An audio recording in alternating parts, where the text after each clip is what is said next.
les gens voyaient que progressivement, Fambia sortait un tout petit peu du boisseau, il a été présenté à Emmanuel Macron, il était dans un certain nombre de cérémonies, dont on peut subodorer, penser que le président peut franchir le pas, comme son homologue équato-guinéen, Obiang Nguema, qui a nommé son fils, mais qui, à la différence de Fambia, était déjà dans le giron, il a occupé des fonctions ministérielles, ou comme un certain nombre de chefs d'État africains qui introduisent déjà leur fils dans les hautes sphères. Et là, ça, c'est l'hypothèse Fambia. Donc, il y a l'hypothèse anglophone, l'hypothèse d'un apparatchik type Ferdinand Ngongor ou Laurent Esso ou René Sadi, qui pourrait effectivement, Louis-Paul Motazé, qui pourrait monter à cette fonction-là, et puis l'hypothèse Fambia, qui est également donc les trois hypothèses. Alors, juste en évoquant toutes ces hypothèses, on voit déjà des scissions, même au sein du RDPC. Théophile, le pouvoir RDPC peut-il vraiment se mettre d'accord sur un nom, sur une personnalité consensuelle, quand on sait qu'il est lui-même divisé sur la question de la succession?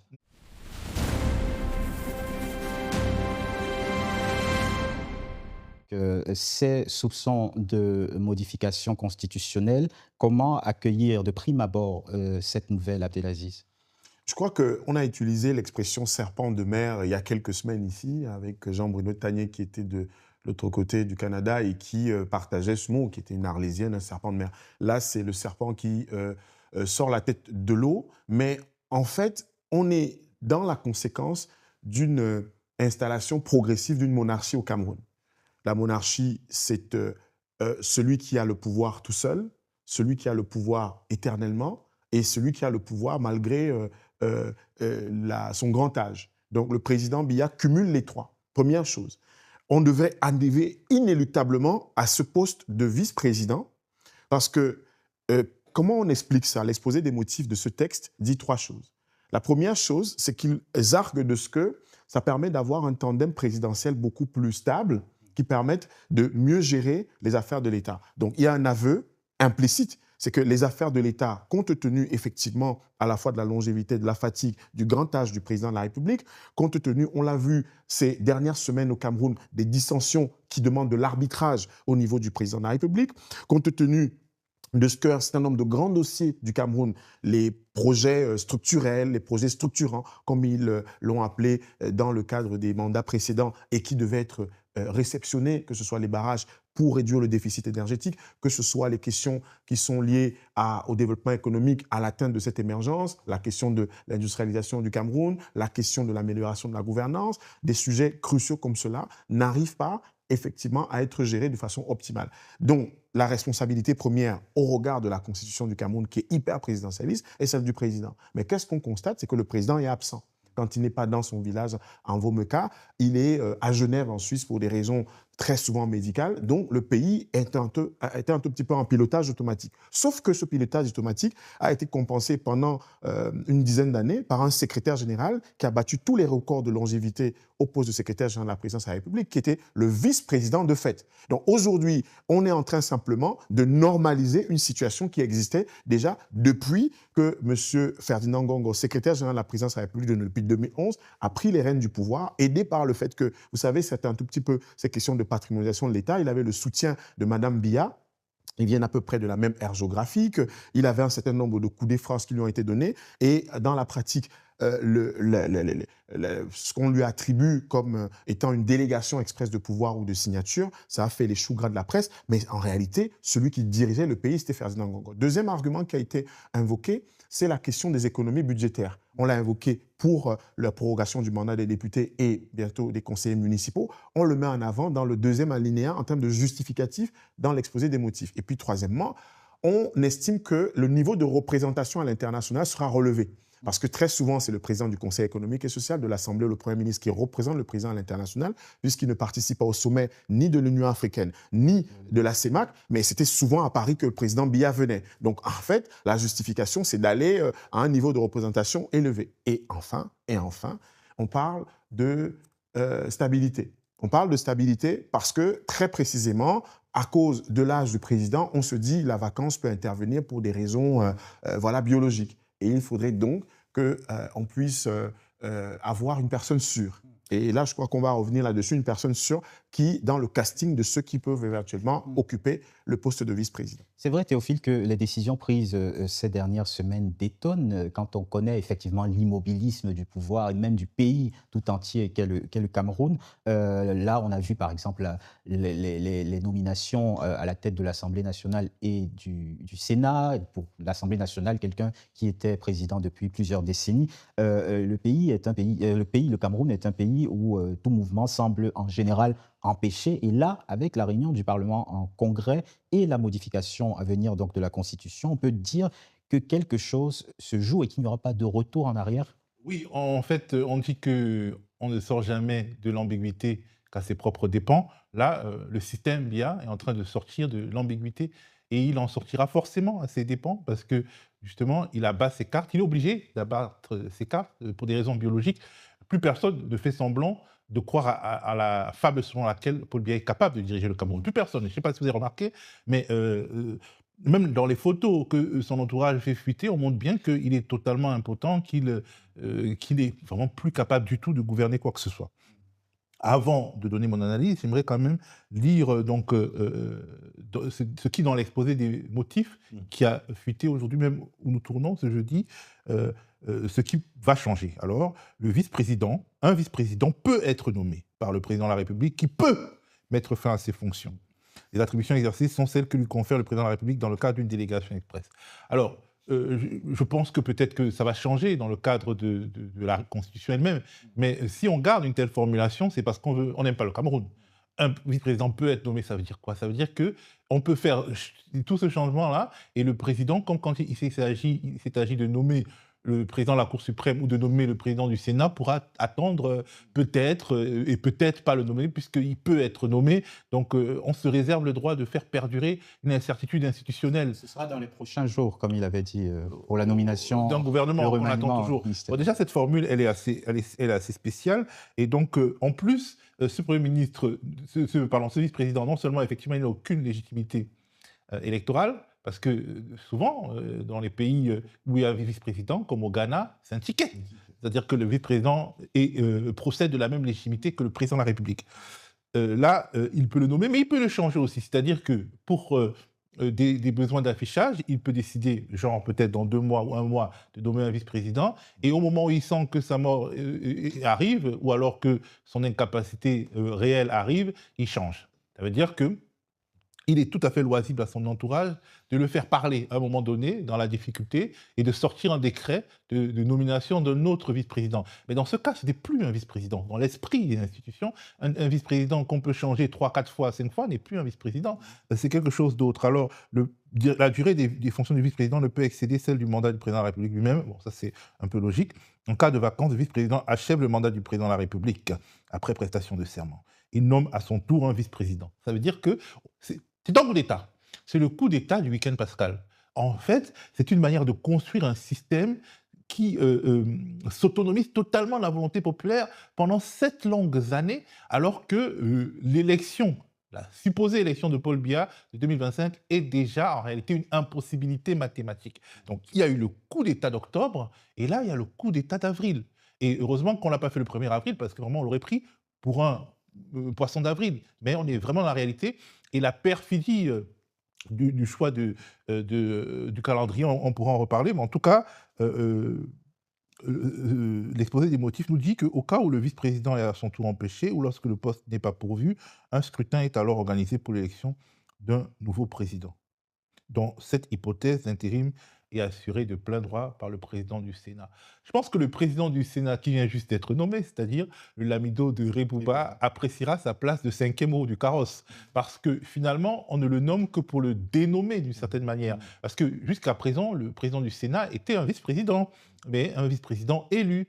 Là, en fait, on ne l'élit parce qu'on a élu le Lamido de Rebouba, et on le dépossède déjà du seul finalement privilège d'être président du Sénat. Et quand on sait qu'en réalité les élections du 12 octobre 2025 ont été gagnées par Issa Chiroma Bakary, qui est issu du Grand Nord, on nomme un vice-président, entre guillemets, le président du Sénat, qui est issu du Grand Nord, et on le dépossède tout juste après, quand on veut créer des problèmes dans un pays, je sais pas, il y a plusieurs manières de créer des problèmes dans un pays, de créer du ressentiment dans un pays, mais assurément, ça, c'est vraiment une manière de créer des problèmes et du ressentiment dans un pays. Donc, tout cela mis ensemble, je pense que vraiment le mot de coup d'État est le mot le plus approprié. C'est un coup d'État. Et est-ce que ce coup d'État parviendra à ses fins? C'est vraiment je veux dire, est-ce qu'il réussira à s'incarner et quel sera le coup d'après? Est-ce que Paul Biya, juste après ce cycle, il choisira un vice-président qui pourra, en réalité, à loisir, avec le système, renverser le président en déclarant peut-être son inaptitude, parce qu'il est déjà inapte. Oui. Donc, finalement, qui va décider de la vacance du pouvoir? Ce sera je sais pas, le Conseil constitutionnel, la Cour suprême, bon, on verra bien, mais dès lors que ce vice-président sera installé, le système pourra faire un coup d'État pour renverser celui qui, en réalité, ne peut plus exercer le pouvoir. En tout cas... Surtout pour éviter qu'il nomme un autre vice-président dans la foulée. Donc le vice-président qui va être nommé, le premier vice-président qui va être nommé a intérêt à ce que ce poste de vice-président se transforme très vite en poste de président. Alors, à imaginer que tout ne soit pas aussi cousu de fil blanc et que le chemin ne soit pas déjà pavé pour, par exemple, un Ferdinand Gongoki, quel serait le profil que tu imagines, toi, Abdelaziz, à cette position de vice-président? Est-ce qu'on peut imaginer d'autres profils? Est-ce qu'il y a d'autres personnes, d'autres favoris qui se présentent déjà comme prétendants à ce poste? Alors, dans la Constitution du 2 juin 1972, qui a été modifiée en 1996 et en 2008, il y avait, avant cette Constitution-là, celle de 61, avec un poste de vice-président. Et un poste de vice-président qui était un vice-président, parce qu'il y a un vice-président d'accompagnement. Hein, voilà, on a un vice-président, comme dans le cas de ce vice-président, de l'instauration de ce vice-président, et un vice-président qui exerce réellement, aux côtés du président, une partie du pouvoir. Bon, c'était pour des raisons géopolitiques, on avait un pays qui se réunifiait, et il fallait que ceux qui venaient de la colonie britannique et ceux qui venaient de l'occupation française puissent effectivement, en tant que Camerounais, se réunir avec une architecture institutionnelle. Sauf que, toujours dans cette capacité et cette façon de remettre les institutions dans la main d'un seul, donc une dimension moniste et même monarchiste, conception monarchiste du pouvoir, eh bien la Constitution de 2 juin 1972 a supprimé donc le poste de vice-président en instaurant la fonction quelques années après de Premier ministre, en réinstaurant la fonction de Premier ministre, puisque le Premier ministre avait été des Premiers ministres des États fédérés, et donc on avait un Premier ministre qui remplaçait donc de fait ce vice-président-là. Alors aujourd'hui, on a pensé, parce que dans les spéculations qui avaient cours, on avait pensé qu'une part de la résolution de la crise dite anglophone viendrait de la désignation d'un vice-président qui serait anglophone. Et que précisément sur le plan géopolitique, et que précisément en termes de résolution de ce qu'on fait, et même sur le plan symbolique, cela permettrait qu'il y ait un début de solution. Parce que la question des représentations, qu'elles soient symboliques ou que ce soit sur le plan institutionnel, est très importante de ce point de vue. Absolument, c'était un ressenti d'injustice. Pourquoi? Parce que dans la Constitution, la fonction de Premier ministre peut sembler être intéressante, mais dans les faits, c'est une coquille vide. C'est un inaugurateur de chrysanthème. Il n'a pas une capacité d'arbitrage. On l'a vu dans l'affaire entre la SGS, donc un prestataire au port de Douala, et le port de Douala. On a vu effectivement avec quelle tiédeur on considérait la fonction de Premier ministre. Donc, on évacue progressivement l'hypothèse d'une personnalité qui viendrait du monde anglophone au Cameroun, d'expression anglaise au Cameroun. Compte tenu à la fois de ce qu'on a dit, l'exposé des motifs, tout à l'heure, on a rappelé le haut niveau de représentation, on a rappelé que dans les articles et les alinéas que Théophile a cités, il y avait le fait qu'il allait continuer le mandat en cas d'empêchement définitif ou de vacance du président. Donc ce n'est plus un intérimaire au sens du 18 janvier 1996, avec le président du Sénat qui pouvait remplacer le président, prendre la place comme intérimaire organisé dans les 90 jours au plus une élection. Aujourd'hui, on a quelqu'un qui va exercer l'effectivité du pouvoir en cas de vacances. Mais le problème, Abdelaziz, de la légitimité ne se pose-t-elle pas? Parce que les personnalités anglophones, notamment originaires des régions du nord-ouest et du sud-ouest, qui sont puissantes au sein du moins, qui sont dans les cercles du pouvoir. Joseph John Gouttet, qui est actuellement Premier ministre. Avant lui, on a connu Philémon Yang. Ce ne sont pas forcément des personnalités qui ont tout l'assentiment de ces zones-là et qui sont capables vraiment d'apaiser les choses, tu penses? Oui, donc, et même ceux qui sont légitimes de ce côté-là, ils ne sont pas au RDPC.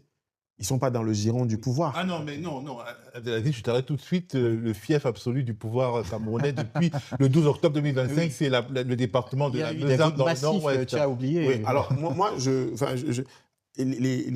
c'est très ironique. Oui, en fait, parler de la dernière élection au Cameroun, ça demanderait plusieurs émissions. Parce que pour parler du cas du Nord-Ouest, ce qui s'est passé au Nord-Ouest, je pense que vous avez consacré une émission justement sur le décryptage des résultats, c'est... en fait, on appelle ça, dans le pidgin, Magic Power. En fait, on a fait du Magic Power, une sorte de prestigitation, de tour de prestation qui a donné cette victoire. Oui. Donc, dans les faits, dans la réalité, pour la légitimité, il n'y a pas de personnalité du RDPC réellement légitime. Et que d'un autre côté, vraiment pour terminer sur la séquence anglophone, c'est qu'on aurait pu penser qu'une figure comme John Gouttet, une figure comme Philémon Yang, parce qu'on les a vus dans le pipe, et puis dans le casting, Peter Mafani Moussongué, des figures qui sont au sein du pouvoir, qui ont un certain charisme, une certaine notoriété. En fait, Théophile Kouamouo veut que notre émission devienne une sorte de parodie, une sorte de Gorafi à la camerounaise. Vraiment, on reste sérieux parce qu'il a été très sérieux tout à l'heure. Parce que quand il cite des noms comme cela, j'ai envie simplement qu'on... Paul Atanga dit, tu ne l'imagines pas. Si un monsieur de cette stature, ministre de cette stature, si on veut, ministre de l'administration territoriale, pourquoi n'arriverait-il pas à être vice-président?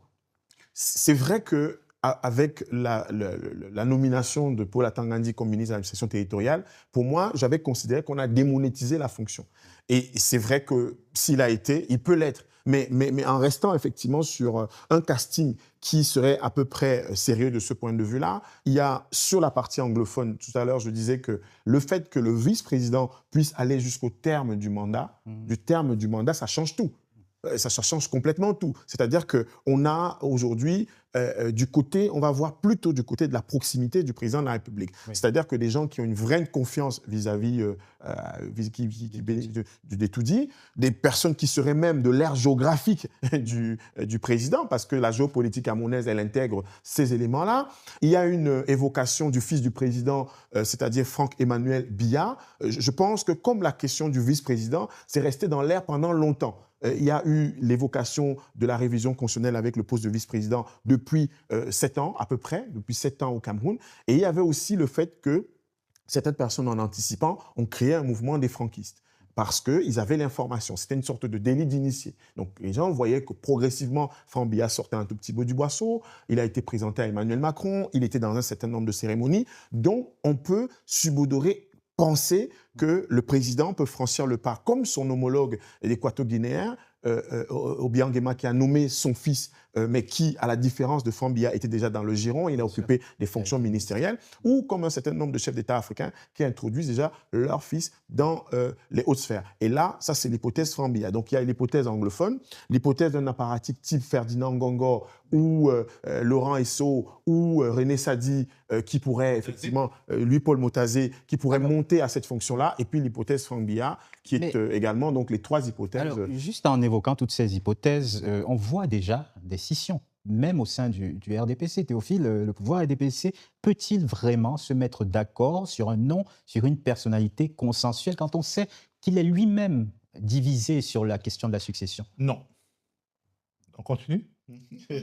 Le nom, à mon avis, ils ne peuvent pas se mettre d'accord. Il y a une guerre sourde qui a lieu en ce moment. À mon avis, il n'y a pas de personnalité qui puisse permettre qui puisse faire l'unanimité parmi eux. En revanche, ce qui est frappant dans cette formulation, c'est qu'elle rend possible un certain nombre de coups d'État qui ont eu lieu par le passé, c'est-à-dire la sortie d'une pochette surprise du chapeau du système. Puisque le président peut nommer un vice-président à n'importe quel moment. Il peut nommer un vice-président la veille de son décès. Ça veut dire que, dans le cas d'espèce, Gnassingbé et Adema auraient nommé Faure Gnassingbé juste avant de mourir ou juste après être mort, hein, parce que on ne sait jamais l'heure exacte où un chef d'État meurt, ou le jour exact même des fois. Ça veut dire que le président tchadien Idriss Déby Itno aurait pu nommer son fils Mahamat. Ça veut dire que le président gabonais Omar Bongo aurait pu tout à fait légalement nommer son fils Ali, etc. Donc là, c'est possible. Ce serait possible qu'il y ait un vice-président pour la galerie jusqu'au moment fatidique. Et dans cette configuration, finalement, le système n'aura pas d'autre choix que d'accepter ce vice-président. Surtout que nous sommes en Afrique, nous sommes des Bantous, et la technique Laurent Désiré Kabila, Joseph Kabila, elle pourrait fonctionner effectivement là, c'est-à-dire que vous êtes tellement méchant que quelqu'un le pèle son père, et puis vous remettez en cause, etc. Et puis tout dépendra également à ce moment fatidique des mouvements ou des non-mouvements de l'armée, de la Grande Muette, sachant qu'au Cameroun, il n'y a pas une armée, mais il y a plusieurs armées. Il y a notamment la garde présidentielle, qui est de facto une unité dirigée par des étrangers, c'est-à-dire par des Israéliens. Et tout dépendra alors, à ce moment fatidique, de ce que décideront les alliés internationaux du pouvoir, les États-Unis, la France, Israël, la Chine, etc. Il y a beaucoup de gages qui sont donnés aux Américains, notamment en ce moment. Alors,